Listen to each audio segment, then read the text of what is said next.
먼저 1절을 보겠습니다. 1절 시작. 또 내가 새하늘과 새 땅을 보니 처음 하늘과 처음 땅이 없어졌고 바다도 다시 이제 않더라.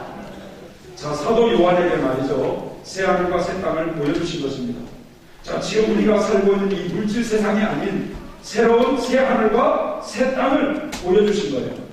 그래서 이 새하늘과 새 땅은 신천신지라고 부르며 달리 표현하면 완성된 천국, 영원 천국을 말씀하고 있습니다.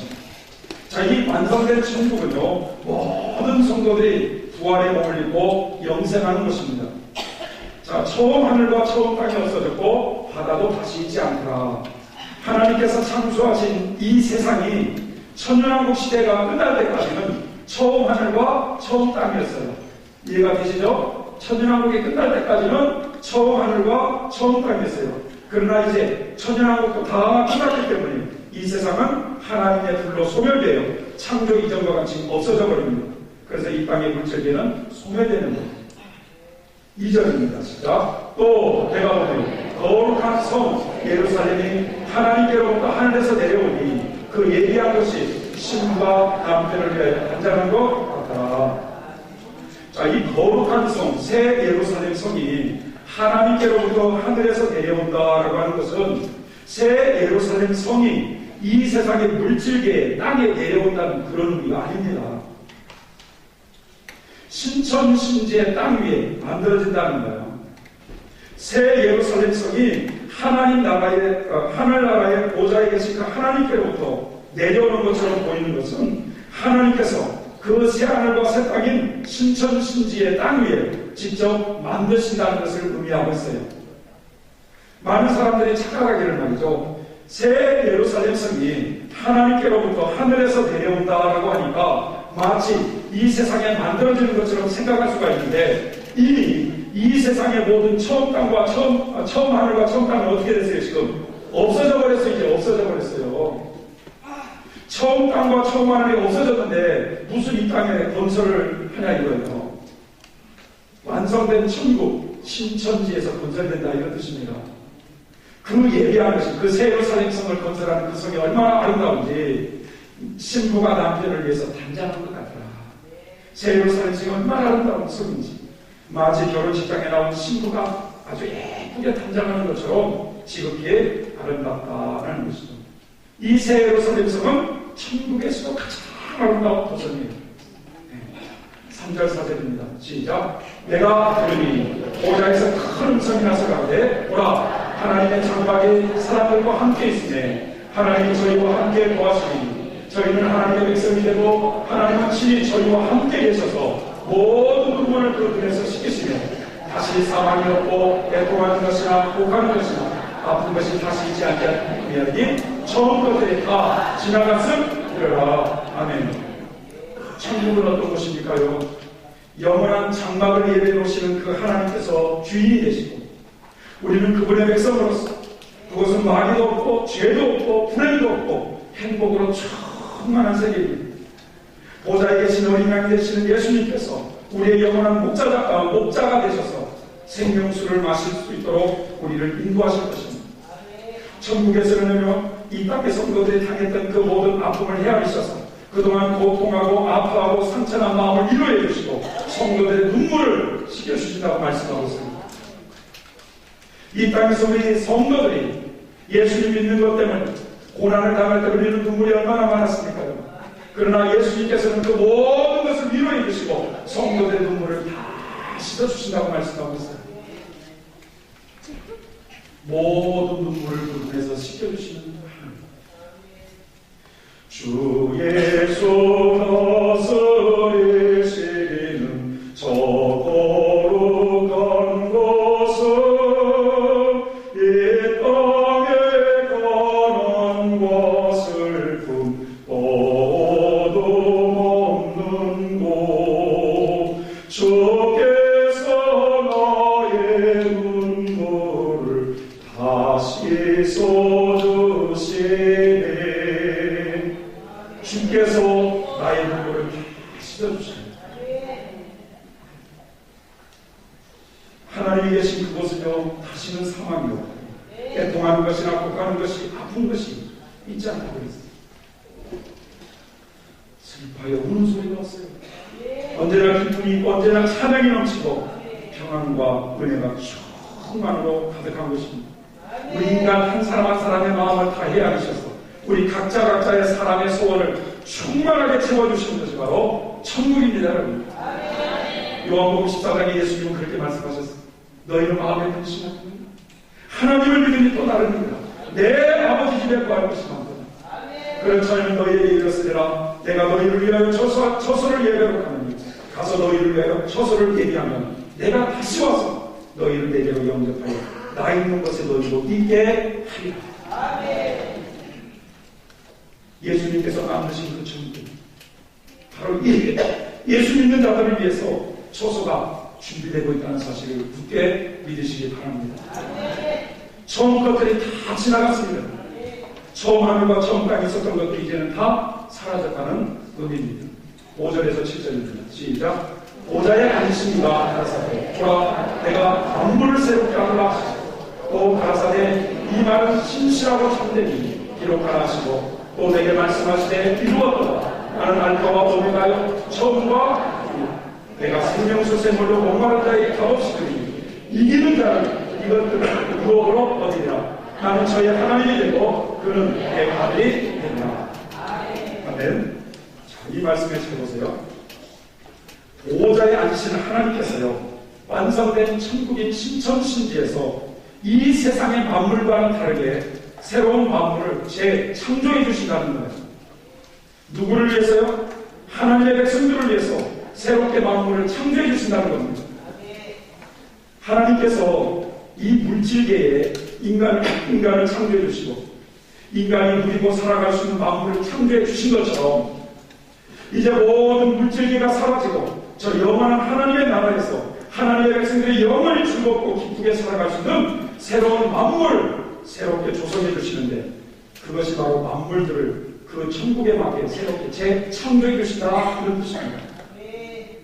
그런데 말이죠, 이 땅에서 육신의 몸을 입고 살아갈 때 그 모든 만물 중에는 사람들이 무서워하고 사람들이 싫어하는 그런 것들이 있어요, 없어요? 있잖아요. 예를 들자면 뱀이라든지, 네?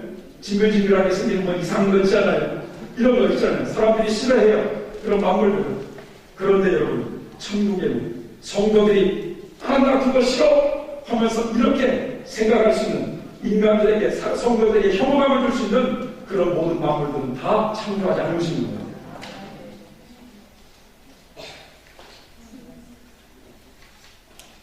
이 땅에 조성된 만물과는 다른 신령한 만물들로 천국에서의 모든 성도들의 기쁨과 행복을 채워줄 수 있는 새로운 만물로 재창조해 주신다 하는 것입니다.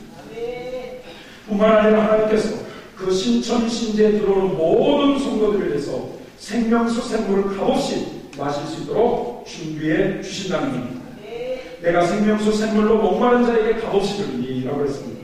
영적인 목마른 사람들이 영원히 마실 수 있는 그 생명수가 풍성하게 예비되어 있는 천국이라는 거죠.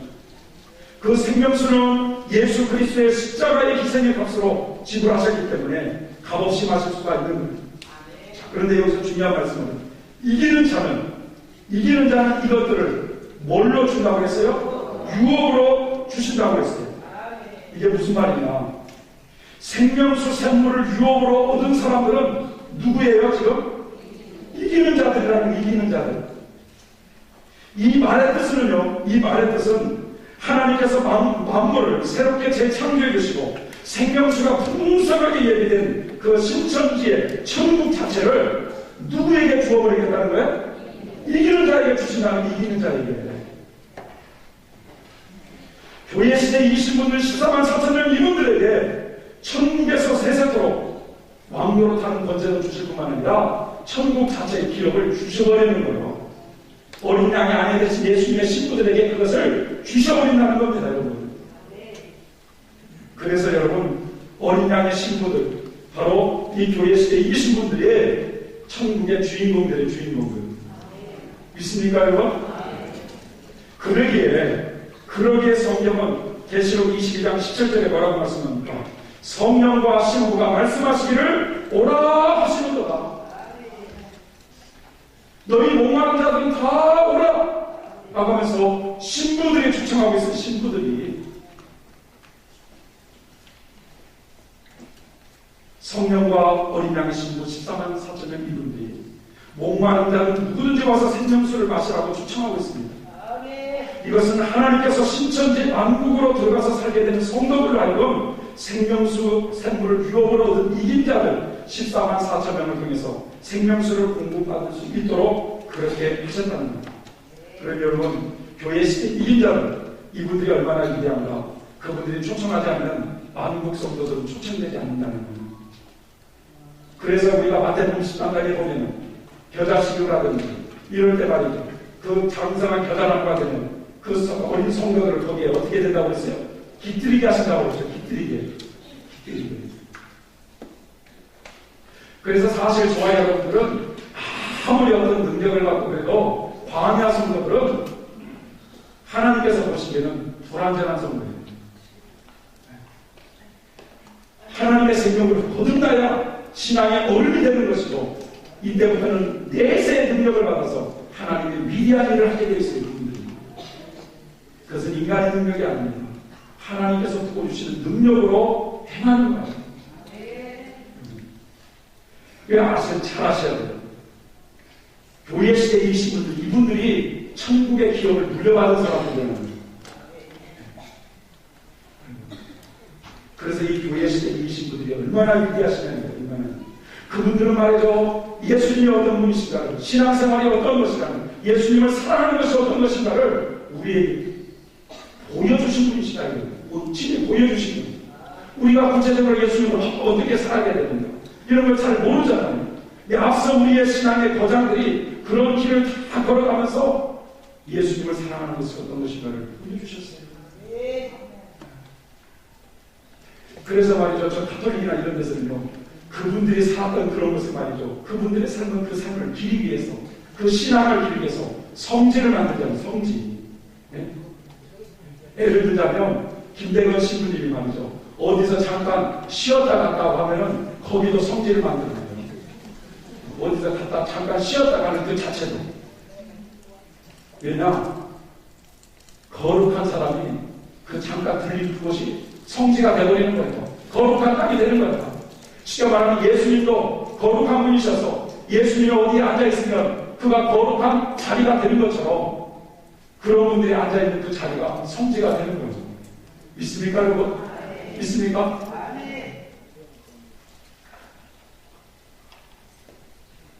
우리 개신교회는 그 교리 자체가 그런 것이 잘 약화돼가지고 그런 걸 잘 몰라요. 오직 믿음으로 구원받는 이 복음이 많이 강조되다 보니까 예수님에 대해서만 많이 얘기되지 이 신앙의 거장, 특별히 교회 시대에 이기신 분들, 이런 분들의 위대함을 잘 모른다는 거예요. 그러니까 잘 모르니까 그분들의 도움을 많이 못 받는 거예요, 여러분. 모르니까. 왜? 강단에서 안 가르쳐 주니까. 무궁한 그런 의의 간부들이 있는데 말이죠. 그런 분들의 도움을 못 받는 거예요. 왜냐? 우리 개신교는 복음주의잖아요. 복음주의. 믿음으로 구원받는다. 이게 강조가 많이 되다 보니까 그렇다는 거예요. 그러나 천국의 주인들은 누구냐? 네? 천국 그 자체를 누구에게 유업으로 주셨느냐? 이긴 자들에게 주셨다는 이긴 자들. 교회시 이긴 자들. 행한 대로 갚아주시는 거예요. 네. 그래서 우리나라에 예를 들자면 말이죠. 주기철 목사님이나 그런 분들이 얼마나 위대하냐. 이영도 목사님이나 이성모 목사님 이런 분들이 얼마나 위대하냐. 8절입니다. 8절 시작. 그러나 두려워하는 자들과 믿지 않는 자들과 흉악한 자들과 살인 자들과 해명자들과 술배자들과 모든 거짓말하는 자들 불과 유황으로 타는 곳에 참여하니 이것이 둘째 사망이다. 둘째 사망. 이곳은 불과 유황으로 타는 곳 지옥을 가리켜 말씀합니다. 하나님을 두려워하는 사람, 하나님을 믿지 않는 자들, 점을 치거나 복수를 하고 사람들을 유혹했던 자들, 우상 숭배자들, 거짓말하는 자들은 모두 의의 태양이 되시는 하나님과 어린 양의 보좌 앞에 설 수 없으므로 하나님이 빛이 없는 둘째